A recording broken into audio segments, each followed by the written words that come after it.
अगर आपको आज का एपिसोड पसंद आए तो द ब्लैंक पेज ऑफिशियल को सब्सक्राइब ज़रूर करिएगा और बेल आइकन को प्रेस करना मत भूलिएगा। 2014 के अंदर बीजेपी की सरकार आई थी इंडिया में। उससे पहले कांग्रेस की सरकार थी।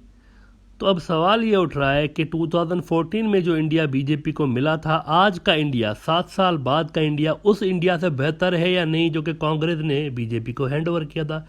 It was a peaceful transfer of power in 2014। कोई शोर शराबा हो हंगामा नहीं हुआ था। कांग्रेस वालों ने खामोशी से डिफीट एक्सेप्ट की थी और चलते बने थे। मोदी साहब से पहले जो बंदा इंडिया का प्रधानमंत्री था, he was PhD holder scholar. वो एक ज़बरदस्त पढ़े लिखे एक PhD होल्डर थे और ज़बरदस्त किस्म की उनकी ग्रिप थी इकोनॉमी पे।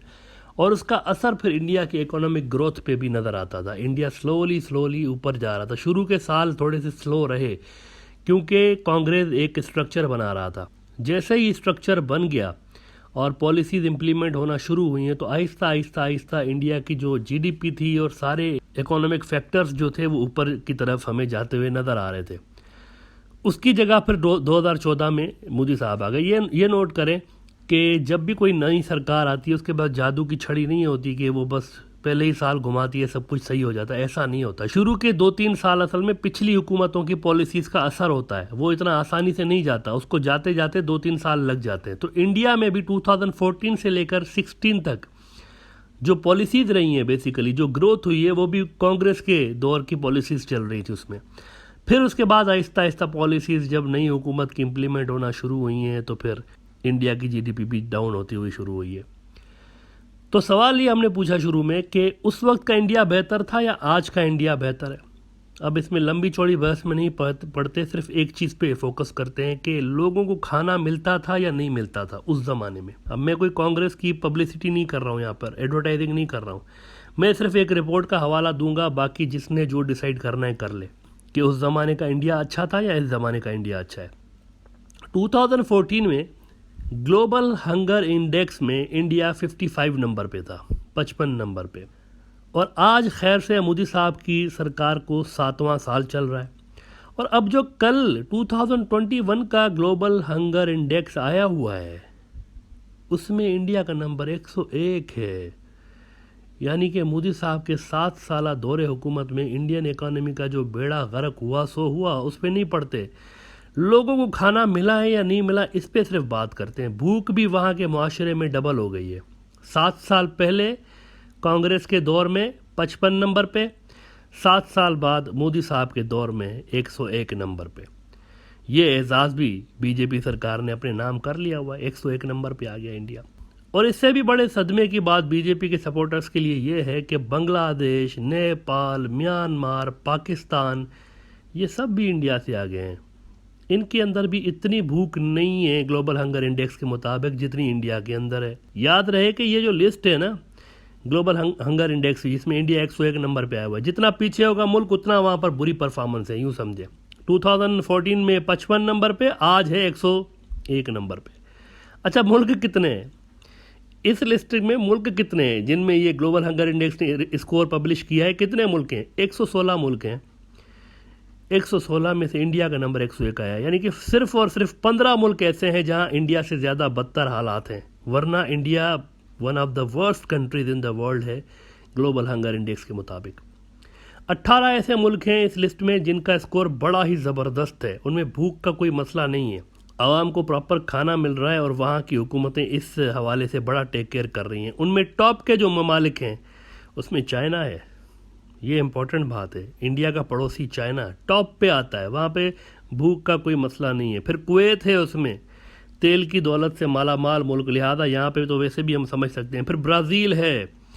लेकिन ज़ाती तौर पर, ये मेरा पर्सनल ओपिनियन है, आई अप्रिशिएट चाइनीज़ यहाँ पर। इसकी वजह है, देखें बाकी के जो मुल्क हैं ना उनकी आबादी कम है। चीन को देखें आप, 1.5 अरब के आसपास आबादी रखने के बावजूद उन्होंने ये इंश्योर किया हुआ है, वो इंश्योर करके बैठा है कि उसकी पब्लिक में कोई भूखा ना हो। अब ये बड़ी बात है। उन्होंने ऐसी पॉलिसीज़ बनाई हुई हैं कि कम से कम लोगों की बुनियादी जो नीड्स हैं वो पूरी हो सके। तो 1.5 अरब लोगों में इंश्योर करना कि उसका स्कोर ग्लोबल हंगर इंडेक्स में बेहतर आए, ये अपने आप में एक अचीवमेंट है और इसके लिए क्रेडिट जाता है वहाँ की कम्युनिस्ट पार्टी को। और शी जिनपिंग को, क्योंकि लंबे अरसे से वही वहाँ पर अदर हैं, तो उनकी पॉलिसीज़ बड़ी ज़बरदस्त रही हैं। करोड़ों लोगों को चाइना ने गुर्बत से निकाला है वैसे इस सारे अरसे के दौरान। अच्छा, इस पर हुआ क्या है, इस पे रिएक्शन क्या है इंडिया के अंदर, इस पे बात करते हैं। नॉर्मली ये होता है ना कि किसी मुल्क का स्कोर अगर किसी आलमी तंजीम की रैंकिंग में सही नहीं आता तो वो एडमिट करते हैं कि हाँ भाई खामी है, मसला है, इस पर काबू पाने की कोशिश करते हैं।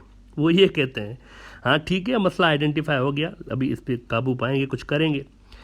इंडिया के अंदर उल्टी गंगा है, उल्टी गंगा बह रही है, बिल्कुल उल्टी गंगा बह रही है। यहाँ पे इंडिया के अंदर बीजेपी आरएसएस की सरकार, उन्होंने इस पे भी वर्ल्ड रिकॉर्ड बना डाला है। उन्होंने ग्लोबल हंगर इंडेक्स की रिजल्ट्स को मानने से ही इनकार कर दिया हुआ है, और उन्होंने इस तंजीम को, ये जो ग्लोबल हंगर इंडेक्स बनाने वाली तंजीम है, इसी को ही बुरा भला कहना शुरू कर दिया है। बीजेपी सरकार ने कहा है कि नहीं नहीं नहीं मित्रों, नहीं, हमारे यहाँ इतनी गुर्बत नहीं है, भूख नहीं है, ये रिपोर्ट गलत है, अनसाइंटिफिक है, अनसाइंटिफिक। ये रिस्पॉन्स है इंडिया का कि ये रिपोर्ट अनसाइंटिफिक है, हमारे यहाँ कोई भूख नहीं है। अनसाइंटिफिक, ये अजीब बात होगी, अनसाइंटिफिक उन्होंने इस रिपोर्ट को कह दिया है। आपको याद होगा एक बार मोदी साहब ने क्लेम किया था कि एक मित्र था एक, और वो गटर के ऊपर ढक्कन रख के उसमें छेद करके, प्लेट में ढक्कन में छेद करके उसमें से पाइप क्रॉस करवा रहा था, और पाइप क्रॉस करके उस पाइप का एक सिरा जो था, ये मोदी साहब की स्पीच है, यूट्यूब पे पड़ी हुई है, ऐसा ही नहीं मैं बता रहा हूँ, यूट्यूब पे गटर गैस लग के सर्च करेंगे आ जाएगा। उस पाइप का एक सिरा जो था वो थाली में डाल रहा था, दूसरा सिरा वो जो था चूल्हे से उन्हें कनेक्ट करके उससे चाय बना के बेच रहा था, और वो मोदी साहब कह रहे हैं मैं बड़ा इंप्रेस हुआ उससे। डू यू रिमेंबर दैट, वो स्पीच? और सामने जो बैठे हुए अकाबरीन थे वो पूरा हाल तालियों की गूंज से यानी डगमगा रहा था कि यार क्या ज़बरदस्त बात, ये सारे लोग तालियां मार रहे थे। अब मोदी साहब की पार्टी, ये देखें, इस तरह की थ्योरीज के बावजूद तालियां पड़ रही थी, अब कह रहे हैं ये अनसाइंटिफिक है। वो गटर गैस क्या साइंटिफिक था? सोचने की बात है। यहाँ पे कह रहे हैं ये ग्लोबल हंगर इंडेक्स अनसाइंटिफिक है, इन्होंने गलत तरीका अडॉप्ट किया, अनसाइंटिफिक। ये साइंस सिखा रहे हैं उनको, बीजेपी वाले साइंस सिखा रहे हैं, बजाय इसके कि इसको एक्सेप्ट करें और भूख को कम करने की कोशिश करें मुआशरे में, साइंस सिखा रहे हैं कि ये अनसाइंटिफिक है। उन्होंने कहा है कि तरीका सही अडॉप्ट नहीं किया रिपोर्ट बनाते वक्त, इसीलिए हमारा स्कोर सही नहीं आ रहा, वरना हमारी तरफ इतनी भूख है नहीं। ऑल इज़ वेल मित्रों। रिजेक्टेड, लोग भूख से मुतासिर हैं लेकिन मानना नहीं है। भूख किधर है, भूख कहाँ है, हमें तो नज़र नहीं आ रही, कौन सी भूख? ये रिएक्शन है, ये इस तरह का एटीट्यूड है। और कुछ ऐसा तासुर दिया जा रहा है कि इस तरह की रिपोर्ट्स असल में इंडिया की सुप्रीम लीडर के खिलाफ साजिश हैं, पूरी दुनिया की जो है ना वो मिल के साजिश कर रही है, वरना ऐसी कोई बात नहीं है। जैसे द ब्लैंक पेज ऑफिशियल वाला चाइना से पैसे लेकर फैक्ट्स और फिगर्स चेंज करता रहता है ना, ये ग्लोबल हंगर इंडेक्स वाले भी ऐसे ही कर रहे हैं। कुछ ऐसी थ्योरीज आ रही हैं अजीब। मानना ही नहीं है, गुर्बत और महंगाई बढ़ चुकी है, मानना ही नहीं है। यानी 55 से 101 नंबर पे आ गया इंडिया, 55 से आके गिरा है 101 नंबर पे, मानना नहीं है। कोल क्राइसिस की वजह से, ये ज़रा नया सुने, कोल क्राइसिस इंडिया भर में आ गए। कोल क्राइसिस की वजह से दुनिया भर का मीडिया कह रहा है कि इंडिया के अंदर बिजली का बहरान पैदा हो गया है, बड़ा शदीद। वहाँ पर बिजली बंद हो रही है, पावर हाउसेस बंद हो गए क्योंकि कोल नहीं है, बिजली कहाँ से बने। इंडिया की मिनिस्टर कहती है, निर्मला सीतारमन साहिबा, वो कह रही हैं कौन सी शॉर्टेज, पावर शॉर्टेज, वो क्या होता है? आप झूठ बोल रहे हैं, कोई शॉर्टेज नहीं है। चंद महीने पहले फ्रीडम हाउस, एक आलमी तंजीम है, उसने इंडिया का स्टेटस डाउन कर दिया था ये कहकर कि अब ये सही मानों में डेमोक्रेटिक कंट्री नहीं रहा। उन्होंने इसको नीचे कर दिया, उन्होंने कहा ये डेमोक्रेटिक नहीं, इंडिया का स्कोर नीचे कर दिया उन्होंने।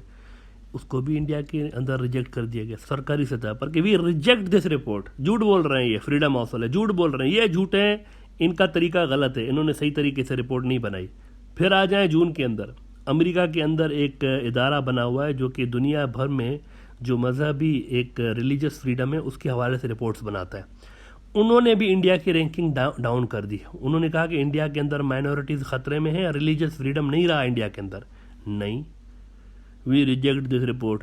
आप भी झूठ बोल रहे हैं। ये रिस्पॉन्स आ गया इंडिया में, बीजेपी का ये रिस्पॉन्स आ गया, नहीं इधर तो बहुत बड़ा, इधर ये तो घर वापसी मुहिम है और ये जो ज़बरदस्त, ये तो ऐसा ही है ना, ये तो आइडियोलॉजिकल इशू है ना, ह्यूमन राइट्स की वायलेशन, रिलीजियस फ्रीडम की वायलेंस नहीं है। चर्च टूट रहे हैं, ये तो आइडियोलॉजिकल इशू है ना, ह्यूमन राइट्स का नहीं है, रिलीजियस का मैटर नहीं है। चर्च का तोड़ना, मस्जिद का तोड़ना, ऐसे ही प्यार मोहब्बत में कर रहे हैं। वी रिजेक्ट दैट रिपोर्ट, वो भी उन्होंने रिजेक्ट कर दी। ये हम आपको हिस्ट्री बता रहे हैं कि जब भी कोई आलमी सतह पर रिपोर्ट आती है ना, तो बीजेपी का क्या नुक्ता नज़र होता है, क्या उनका तरीक़ेकार होता है, ये देखें। सेम होता है, हमेशा रिजेक्ट कर देते हैं। कोविड क्राइसिस की रिपोर्ट आई, आलमी इदारों ने कहा कि इंडिया जो है वो अमवात छुपा रहा है, लोग ज़्यादा मर रहे हैं, हालात ज़्यादा हो रहे हैं कोविड से, नंबर्स 10 गुना कम बताए जा रहे हैं, बहुत कम बताए जा रहे हैं। उसको भी इंडिया ने रिजेक्ट कर दिया, बीजेपी सरकार ने। उन्होंने कहा ये सारी साजिश हो रही है हमारे खिलाफ, ये सारी जो फैक्ट्स एंड फिगर्स हैं गलत हैं, हम जो बता रहे हैं वो सही है, ये जो दुनिया बता रही है वो गलत है, इसको मानना ही नहीं। और बीजेपी के मुताबिक इंडिया में भूख है ही नहीं, भूख का कोई इशू ही नहीं है।